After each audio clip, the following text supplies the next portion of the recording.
మెడలు వంచిన నాయకుడు మనకు ఆదర్శంగా మన కళ్ళ ముంగట్నే ఉన్నాడు. కాబట్టి మనకు ఎవరో ప్రేరణ అవసరం లేదు, ఎవరో మనకు స్ఫూర్తినివ్వాల్సిన అవసరం లేదు. మన నాయకుడు కేసీఆర్ గారే మనకు స్ఫూర్తి. రాష్ట్రాన్ని తెచ్చిన తెలంగాణ తండ్రి కేసీఆర్ గారే మనందరికీ స్ఫూర్తి ప్రదాత. నేను పిల్లల్ని కోరేది ఒకటే, మీ కండగా అవసరమైతే నాకు విశ్వాసం ఉంది. ఎందుకంటే కేసీఆర్ గారు కూడా తల్లడిల్లిపోతా ఉన్నారు. కేసీఆర్ గారు కూడా తల్లడిల్లిపోతా ఉన్నారు మీ ఆందోళన చూస్తున్నాడు. ఆయన ఏం చూడకలేడు.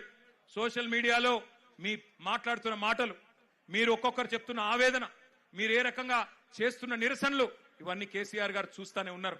అందుకే అవసరమైతే కేసీఆర్ గారు కూడా తప్పకుండా మీకోసం, మీ భవిష్యత్తు కోసం గతంలోనే చెప్పినట్టుగా ఆయన కూడా he will rise to the occasion.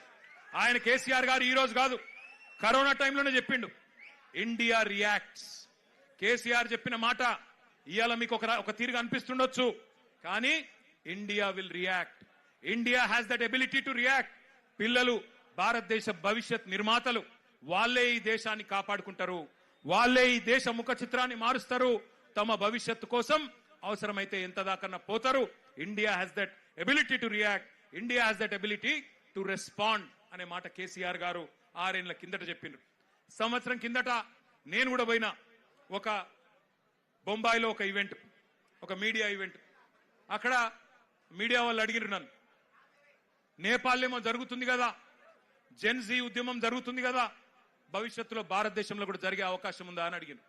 నేను చెప్పిన ఎస్, భారతదేశంలో పిల్లల ఆకాంక్షలు నెరవేరకపోతే, వాళ్ళ ఇష్యూస్ అడ్రస్ చేయకపోతే, వాళ్ళ ఆవేదన అర్థం చేసుకోకపోతే, వాళ్ళకిచ్చిన హామీలు నెరవేరకపోతే ఇక్కడ కూడా తిరుగుబాటు వస్తుంది అని చెప్పిన. చెబితే అప్పుడు నవ్విండ్రు, వీనికేం తెలియదు అన్నారు.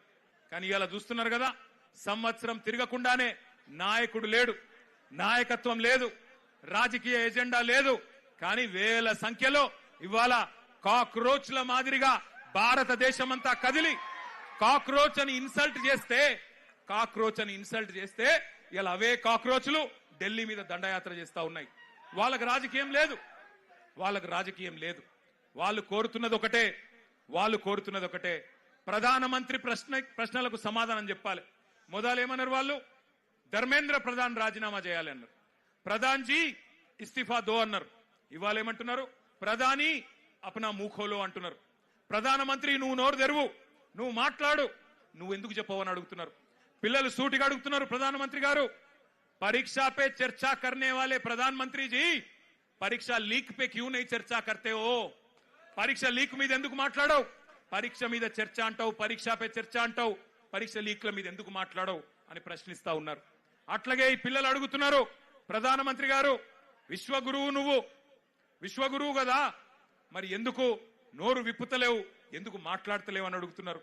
పిల్లలు అడుగుతుంటే గర్జిస్తుంటే గర్వంగా అనిపిస్తున్నది. ఏమంటున్నారు, మీరు యుద్ధమే ఆపినా అన్నారు కదా, రష్యా యుక్రెయిన్ యుద్ధమే ఆపినోనివి పిల్లల కన్నీళ్ళు ఆపలేవా, పిల్లల మీద జరుగుతున్న దాడులు ఆపలేవా ఢిల్లీలో అని అడుగుతున్నారు. సమాధానం చెప్పే సత్తా ఉందా కేంద్ర ప్రభుత్వానికి? సమాధానం చెప్పే ధైర్యం ఉందా ఈ నాయకత్వానికి నేను అడుగుతా ఉన్నా. ఇవాళ నోటికొచ్చినట్టు మాట్లాడడం కాదు, పిల్లల మీద బ్రాండేసి బదనాం చేయడం కాదు. ఒకడు అర్బన్ నక్సలైట్ అంటాడు, ఒకడు దేశద్రోహి అంటాడు, ఒకడు ఇంకేదో అంటాడు.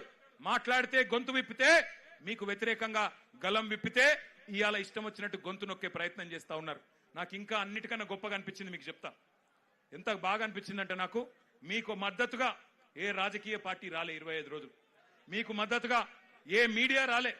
మొన్న మీరు చూసిన, నేను కొంతమంది మీడియా వాళ్ళు ఆఖరికి అనివార్యంగా పోయినాడికి పోతే పిల్లలు అడుగుతున్నారు, ఎక్కడున్నారా 25 రోజులు మీరు, ఎందుకు రాలే, ఎందుకు మా ఆవేదన చూపెట్లే అని మీడియాను కూడా ఇలా గల్లా బట్టి నిలదీసే పరిస్థితి వచ్చింది అనే మాట కూడా నేను విజ్ఞప్తి చేస్తా ఉన్నా. ఇక నడువది మీడియాతోని ఎజెండా సెట్ చేసే రాజకీయం నడువది. మీడియాను అడ్డం పెట్టుకొని, స్లాటర్ హౌస్లను అడ్డం పెట్టుకొని ఇవాళ వ్యక్తిత్వ హననాలు చేసే రాజకీయం నడువది. ఇవాళ పిల్లల దగ్గర పదునైన అస్త్రాలున్నాయి, వాళ్ళు చూస్తారు. తప్పకుండా భవిష్యత్ నిర్మాతలు మేల్కొన్నారు. నేను మళ్ళీ చెప్తా ఉన్నా, మోడీ గారు నువ్వు ఎవరితోనైతే గోక్కోవద్దో వాళ్ళతోనే గోక్కున్నావు. వాట్సాప్ యూనివర్సిటీ విద్యార్థులు ఇన్స్టాగ్రామ్ జనరేషన్ తో పంచాయతీ పడ్డది వాళ్ళకి. వాట్సాప్ వాళ్ళు అంటే ఎవరు? వాట్సాప్ యూనివర్సిటీ వాళ్ళు అంటే అందుభక్తులు. వాట్సాప్ యూనివర్సిటీ విద్యార్థులకు ఇన్స్టాగ్రామ్ జనరేషన్ కు పంచాయతీ పడ్డది. ఎవరు ఏమైతారో ఎవరు ఆగమైతారో మీరు చూస్తారు, నేను కూడా చూస్తా. కానీ ఒకటి మాత్రం పక్కా, मैं 2-4 मिनट हमारे जो यहाँ के नेशनल करेस्पॉन्डेंट है, नेशनल मीडिया है, उनसे भी कहना चाहता हूं. आज देश का युवा पूछ रहा है, देश का युवा जाग चुका है, देश का युवा सत्य जान चुका है, सवाल कर रही है केंद्र सरकार से. क्यों नहीं जवाब देते आप?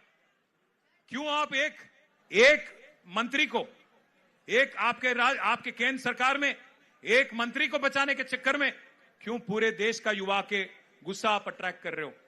क्यों आप ये नाइंसाफी युवा के साथ कर रहे हो? मैं भी एक बाप हूं, 2 बच्चों का बाप हूं. मैंने कल जो देखा, जुलाई 20 तारीख के दिन युवा के साथ दिल्ली में जो सुलूक किया गया, जो जुल्म किया गया, उन पे जो लाठियां बरसी, उनके साथ जो पुलिस वाला बर्ताव कर रहा था, जिस कदर उनको पूरी तरह से कुचल के मार रहे थे, ये देखने के बाद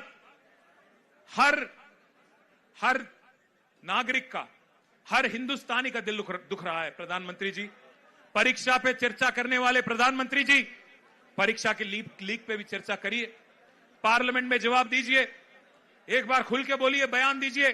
क्यों बचा रहे हो धर्मेंद्र प्रधान जी को? क्या जरूरत है, क्या तकलीफ है उनको हटाने में? युवा आपसे सवाल मांग रही है, इस्तीफा दे दो और बाद में एजुकेशन में जो रिफॉर्म वो चाहते हैं आमने सामने बैठ के आप तय करो, पार्लियामेंट के जरिए डिस्कस करो, पूरे देश के सामने ड्राफ्ट रखो, उसके बाद तय किया जाएगा कि कौन क्या है.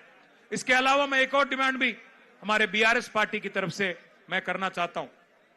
आज तेलंगाना का युवा जो है हैदराबाद में हजारों के तादाद में यहां पे इंदिरा पार्क के पास आ गया और यहां से युवा भी डिमांड कर रहा है, जो हमारे भाई और बहन, जो हमारे नौजवान बच्चे, हमारे युवा जो जंतर मंतर के पास आज हड़ताल पे बैठे हैं, उनको सॉलिडारिटी एक्सप्रेस करते हुए उनके साथ कांधा से कांधा मिला के यहां का युवा भी आपसे पूछ रहा है सवाल, आप क्यों बचा रहे हो धर्मेंद्र प्रधान को?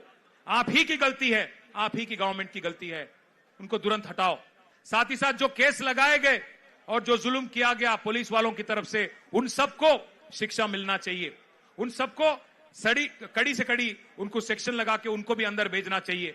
जिनके साथ जुल्म किया गया उन पे भी कार्रवाई करनी चाहिए.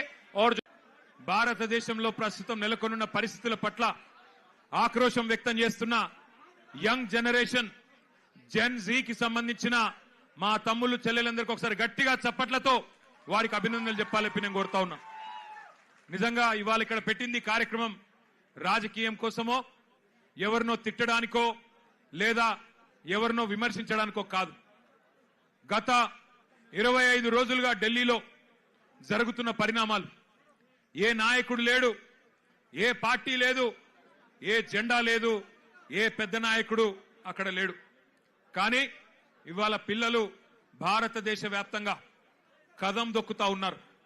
ఎక్కడి వారక్కడ రైళ్లలో బయలుదేరి, బస్సులలో బయలుదేరి వాళ్ళ తల్లిదండ్రికి కొంతమంది చెప్పకుండానే ఢిల్లీకి చేరుకొని జంతర్ మంతర్లో ఈరోజు తమ గలం విప్పుతున్నారు, అద్భుతమైన పోరాట పటిమ ప్రదర్శిస్తున్నారు.